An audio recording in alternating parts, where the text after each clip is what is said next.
ಹಾಸನ ಅಭ್ಯರ್ಥಿ ರಾಸಲೀಲೆ ಪೆನ್ಡ್ರೈವ್ ಸದ್ದು. ಸಾವಿರಾರು ಹೆಣ್ಣು ಮಕ್ಕಳ ಭವಿಷ್ಯವೇನು? ರಾಜ್ಯದಲ್ಲಿ ಯಾವುದೇ ಸರ್ಕಾರ ಅಧಿಕಾರದಲ್ಲಿದ್ರೂ ಸಹ ಅವ್ಯವಹಾರ, ವರ್ಗಾವಣೆ ದಂಧೆ ಸೇರಿದಂತೆ ಯಾವುದಾದ್ರೂ ಒಂದು ವಿಚಾರದಲ್ಲಿ ಪೆನ್ ಡ್ರೈವ್ ವಿಚಾರ ಚರ್ಚೆಯಲ್ಲಿರುತ್ತದೆ.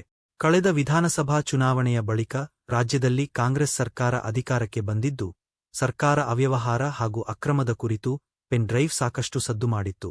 ಇದೀಗ ಲೋಕಸಭಾ ಚುನಾವಣೆಯ ಹೊತ್ತಲ್ಲಿ ಬೀದಿಗಳಲ್ಲಿ ಪೆನ್ಡ್ರೈವ್ ಚೆಲ್ಲಾಡುತ್ತಿವೆ ಎಂದು ಮಾಹಿತಿ ತಿಳಿದು ಬಂದಿದೆ.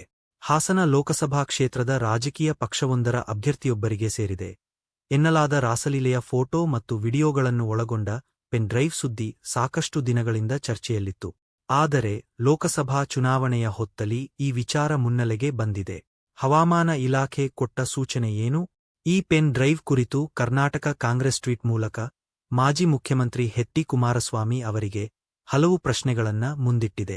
ಕುಮಾರಸ್ವಾಮಿಯವರೇ, ನೀವು ತೋರಿಸಿ ಜೇಬೊಳಗೆ ಇಳಿಸಿಕೊಳ್ಳುತ್ತಿದ್ದ ಪೆನ್ ಡ್ರೈವ್ನಲ್ಲಿನ ರಹಸ್ಯ ಈಗ ಹೊರಬಂದಿದೆಯೇ? ಹಾಸನದ ಬೀದಿಗಳಲ್ಲಿ ಚೆಲ್ಲಾಡುತ್ತಿರುವ ಪೆನ್ ಡ್ರೈವ್ ನಿಮ್ಮದೇನಾ? ಕುಮಾರಸ್ವಾಮಿಯವರೇ, ರಾಜ್ಯದ ಮಹಿಳೆಯರ ಬಗ್ಗೆ ನಾಲಿಗೆ ಹರಿಬಿಟ್ಟು ದಾರಿ ತಪ್ಪಿದ್ದಾರೆ ಎಂದಿದ್ದ ನೀವು ಯಾಕೆ ಈಗ ಗಾಳ ಮೌನ ವಹಿಸಿದ್ದೀರಿ? ದಾರಿ ತಪ್ಪಿ ನಡೆದವರು ಯಾರು ಎನ್ನುವ ಸಂಗತಿ ಬಟಾಬಯಲಾಗಿರುವಾಗ ರಾಜ್ಯದ ಜನರಿಗೆ ಮುಖ ತೋರಿಸಲಾಗುತ್ತಿಲ್ಲವೇ ಎಂದು ಪ್ರಶ್ನಿಸಿದೆ. ಈ ಕುರಿತು ಮಹಿಳಾ ಆಯೋಗದ ಅಧ್ಯಕ್ಷರಾದ ಡಾ. ನಾಗಲಕ್ಷ್ಮೀ ಚೌಧರಿ ಅವರು ಒನ್ ಇಂಡಿಯಾ ಕನ್ನಡದೊಂದಿಗೆ ಮಾತನಾಡಿ, ಮಹಿಳೆಯರ ಜೊತೆಗಿನ ಅಶ್ಲೀಲ ವಿಡಿಯೋ ಬಗ್ಗೆ ನಮಗೆ ದೂರುಗಳು ಬಂದಿವೆ.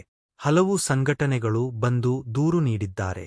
ಅಲ್ಲದೆ ಹಾಸನ ಕ್ಷೇತ್ರದಲ್ಲಿ ಲೈಂಗಿಕ ಚಿತ್ರಣದ ವಿಡಿಯೋ ಒಳಗೊಂಡ ಪೆನ್ ಡ್ರೈವ್ ಅನ್ನ ಹಂಚಿದ್ದಾರೆ.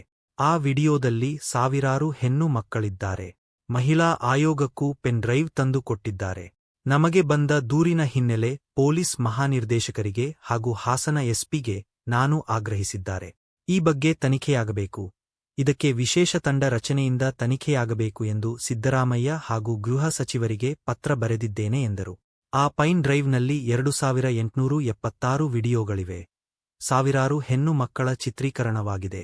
ಆ ಹೆಣ್ಣು ಮಕ್ಕಳ ಭವಿಷ್ಯ ತೂಗುಗತ್ತಿ ಮೇಲಿದೆ. ಅವರ ಕುಟುಂಬದವರು ಹಾಗೂ ಅವರ ಮಕ್ಕಳ ಜೀವನ ಏನ್ ಆಗ್ಬೇಕು? ಇದೊಂದು ವಿಕೃತ ಘಟನೆ.